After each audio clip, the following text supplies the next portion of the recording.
Welcome to episode 20 of Shane Talks 99. It's the relaunch of Shane Talks 99. See, back in 2022, I was so obsessed with making content for Shane Talks, and I was so obsessed with how much I love the year 1999 that I did a 23-year anniversary series where I started Shane Talks 99 so that I could talk about all the movies from 1999 that I love so much. Well, then some shit went down in 2022, and I had to take I didn't have to, but I ended up taking the rest of the year off from doing Shane Talks at all. And that, ruined Shane Talks 99. So now we're in the 25th year anniversary, 25 years since 1999. Since the first time I worked in a movie theater, which just happened to coincide with what I believe to be the greatest overall year of cinema ever. We're back. We're going to finish the series. Essentially, I got through 5 full months of making content for Shane Talks 99, and now on Jason and I's first episode of this year, kind of did like a New Year's resolution type thing where I said that I want to finish this series this year for the 25th anniversary of 1999. So here we are. We're back. We're going to start talking about the movies again from 1999. And this week, the first week back from after The Phantom Menace was released in theaters, we have two really good movies, and I'm happy to talk about both of them. Undeniably, one of them is an absolute amazing rom-com called Notting Hill. And then after we talk about that, I'm going to talk about a sci-fi movie that got really critically panned and was nowhere near a financial success, but it was a movie called The 13th Floor. And I didn't like the movie back in 1999. I hadn't watched it since then, recently rewatched it, and I actually really enjoyed it. So we'll get to that, and I'll talk about what I think caused my issues back in '99 with that movie. Well, let's start with Notting Hill, okay? And let me just say this: Richard Curtis, as far as writing goes, is an absolute genius, and he created what I think is probably one of the best rom-coms ever. And I don't know why I don't watch this movie more often. Actually, you know what? I do know why I don't watch this movie as often as I should, but we'll get to that in a second. It has a lot to do with his next film that he wrote and ended up directing after this one. But we'll get there in a second. Richard Curtis did a whole bunch of British television, and he's actually one of the guys that helped create the character of Mr. Bean for Rowan Atkinson.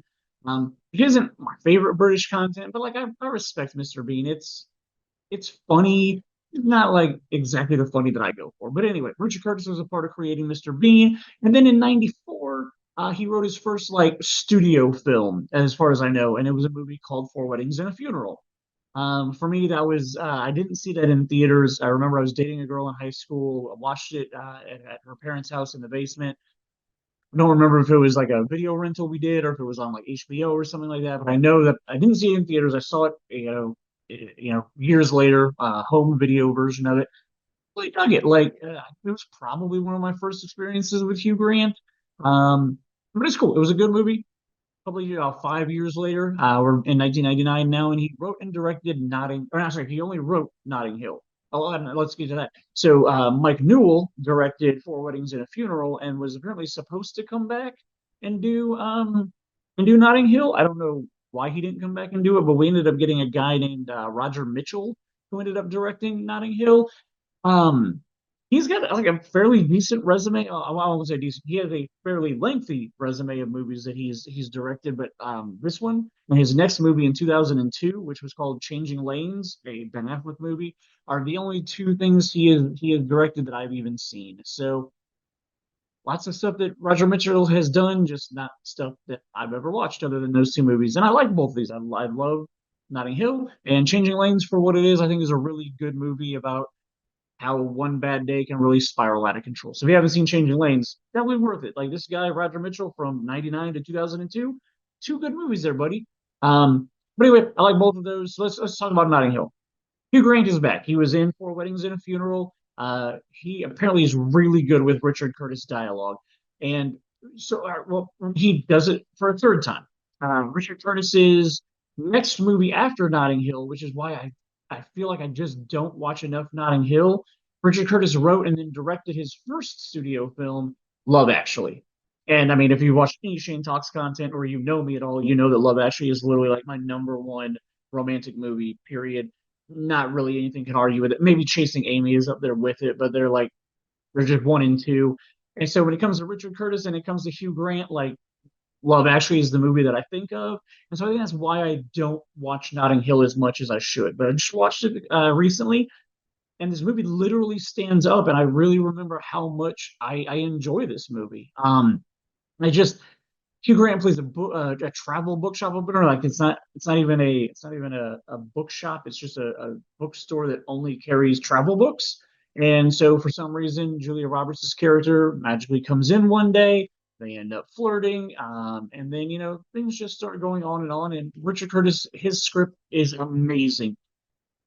Julia Roberts plays the American actress that comes into his store, and throughout the script, it peels back the layers of her character slowly and so well that like in the beginning, like it plays her up as this big, like, you know, what could be wrong in her life? She's, a multimillionaire. She does Hollywood movies, like everything's great and perfect.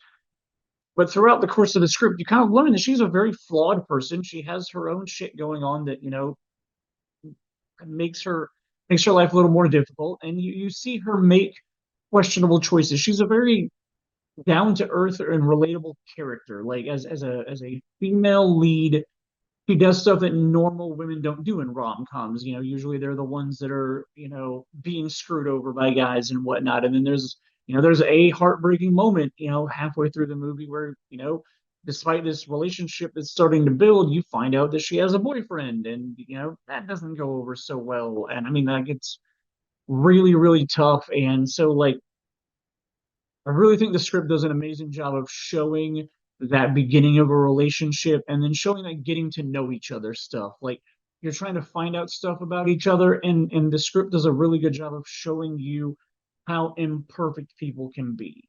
Um, the supporting cast in this movie really top notch. It's got a lot of British actors in it that like I recognize, but I honestly don't know where I know a lot of them from. Emily Mortimer has one scene that she does in the movie. She's a prospective date for Hugh Grant's character. Emily Mortimer in the next year, 2000, would go on to be one of the stars of Scream 3. So it was kind of cool to see her. She has a very distinct voice. So as soon as I heard her voice, I was like, I know who you are. Um, the only other like major person from this that I really enjoy is Reese Ifans. He plays his bizarre flatmate. If you've seen the preview for this movie, you know 100% who I'm talking about. I think this was Reese Ifans' first studio film, as far as I know. I don't really remember seeing him in anything else. Later on, he would go on to be Dr. Kurt Connors in the Amazing Spider-Man franchise, also known as the Lizard. So that's kind of the other like that's one of the huge things that he's known for doing. But when I rewatched this movie, like I just really remember, like I mean, it's been years since I've seen this. I'd say easily like 10 years or so since I've seen this movie. When I watch it, like every time, I'm reminded that it is really a legit film. Like the dialogue is great, the narrative is well structured for how it reveals things to you as a viewer, as the audience. And I was super emotionally invested when I watched it this time. So really, really enjoyed watching it again, and happy that I did. Happy to be talking about it because, like I said, I forget how great this movie is just because, again, I just think about Love Actually when I think about Richard Curtis and his work. But he wrote three really solid movies in a row in 94, 99, and then 2002. So highly, highly recommend checking out um, uh, Notting Hill. Jeez, forgot the name of the movie I was talking about because I'm ready to now move on and talk about the 13th Floor. And the 13th Floor is a flick that I doubt many people have heard of, and I think you're sleeping on a really good sci-fi movie if you like really good sci-fi movies, or if you like really good B movies. Because I'm going to explain to you, this isn't a great movie. This isn't a phenomenal movie. It wasn't one of the most popular movies in 1999. And like full disclosure, like if you've ever listened to the regular Shane Talks podcast, I talked about a movie called Dark City that came out in 1998 that I absolutely hated the first time I saw it. But my buddy Zach just kept telling me, "No, man, Dark City's really good. You need to watch it again." And those people that know me know that it takes me a while to listen to people when they tell me to do something. So I eventually did watch Dark City again. And on my rewatch of Dark City, I thought it was amazing. I thought it was phenomenal. So like sometimes my first viewing of a movie just really hurts it. And that's I think what happened with the 13th floor. So like if you want to watch the 13th floor, it's actually free on an app called Pluto TV. You got to watch commercials with it. And honestly, while I was watching it and there was commercial breaks, like it like reminded me like I'm watching a movie from 1999. Like in 1999, we had to watch commercials. I mean, unless you got a VHS tape, which I unfortunately did not have a VHS tape to watch of this. I also don't have the DVD of it. But yeah, so 13th Floor. Here we go. Let's talk about this. The plot. Let me go to the plot real quick. The plot is that of a murdered scientist, and this scientist has created a virtual reality, alternate reality like machine that you plug yourself into, and it takes you back to the 1930s. So like you've got reality, and then you've got the 1930s that you can jack in and go walk around, be a part of. When you jack in, you take over a character in this like virtual reality world thing. So like um I don't know. So the main character in the real world ends up getting murdered. But he's left clues in the virtual world because he thinks he knows who's trying to kill him. So then his partner, who's a much younger guy, played by Craig Bierko, um, he has to go between the real world and the alternate world to try to figure out who murdered his sidekick, mentor, business partner, or whatever they are. Um, but in the real world, whoever murdered his business partner framed it to make it look like he did the murder. So then you got this detective played by Dennis Haysbert who's following him around and trying to learn, like, Dennis Haysbert is convinced that this guy killed his partner. So it's a murder mystery in a sci-fi, and it's honestly not like the greatest concept. It's very much like a B movie concept that got an A, I mean, not even an A minus budget, but main reason this movie failed. So it came out on May 28th of 1999. 2 months earlier, on March 31st of 1999, the world was introduced to a little movie called The Matrix, where main characters jack into an alternate reality and end up walking around and doing stuff in this alternate reality and finding out that their world isn't real. And 1340 really got overshadowed because it's nowhere near as good as The Matrix. Absolutely nowhere near as good as The Matrix. And it's not even close to being on the same level. But like just coming out, so I'm pretty sure The Matrix was still in theaters 2 months later. I know for a fact it was because I know movies that I cleaned over the summer of '99, and I still had to listen to that Marilyn Manson song during the credits of The Matrix, even in the middle of the summer of 1999. So I know these movies were out at the same time. The other movie that I think hurt this for my viewing. It probably didn't hurt this as much for other people because I don't know as many people that have seen this movie. But less than a month earlier, if you go back to our April 23rd episode of 1999, there was a sci-fi indie art house movie called Existence with Sarah Polley and Jude Law and Jennifer Jason Leigh that came out called Existence. And Existence, one of my favorite sci-fi movies of all time. But that movie is a similar concept of playing video games and jacking into a video game and going another, layer deeper into a video game. And throughout the narrative of Existence, you learn that what you thought was real as the viewer was actually another layer of the video game. So as Existence plays out, you kind of learn that they've gone like it's kind of like Inception. Like what you thought was the real level, and then you watch them go down a couple of levels, then you actually learn that what you thought was a real level was still another level down in another video game.